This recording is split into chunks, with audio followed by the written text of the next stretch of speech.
состоялась церемония закладки фундамента проекта «Уйгурский сад», который будет построен в Стамбульском районе Селим-Паша в сотрудничестве с Уйгурским фондом научной изобретательности и Канадским фондом помощи ACNA.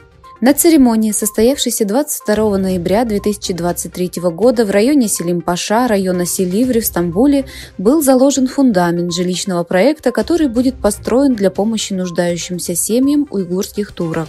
В церемонии, организованной Уйгурским фондом науки и изобретательности, приняли участие сотни человек, в том числе делегация ACNA, Relief Canada, гуманитарная организация в Канаде, неправительственные организации Восточного Туркестана, действующие в Турции, и представители некоторых партий Силиври. Согласно полученной информации, участок, который будет построен в районе Селим-Паша под эгидой Уйгурского фонда науки и изобретательности, планируется возвести в общей сложности 96 квартир в 6 зданиях.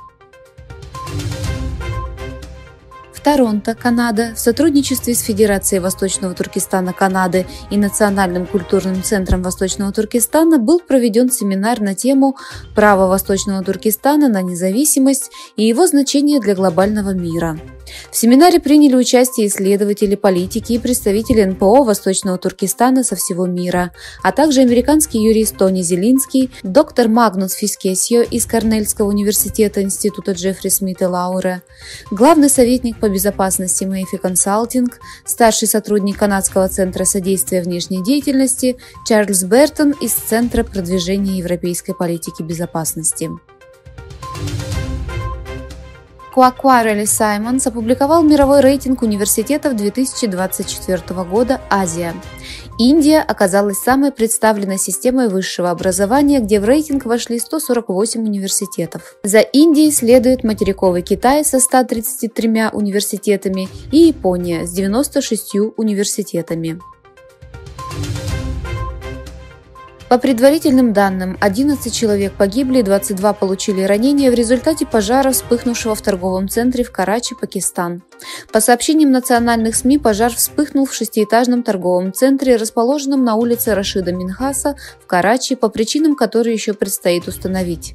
В результате пожара погибли 11 человек, 22 человека получили ранения.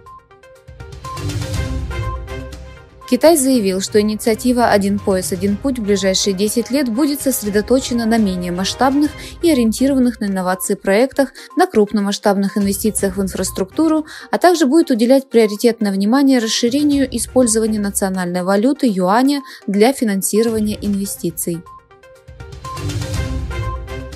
В рамках обмена заключенными между Израилем и Хамасом были освобождены 39 палестинцев, содержащихся в израильской тюрьме. В письменном заявлении организации «Хамас» говорится, что 13 израильских заключенных и 7 иностранных граждан были переданы Международному Красному Кресту в рамках гуманитарной паузы в боевых действиях.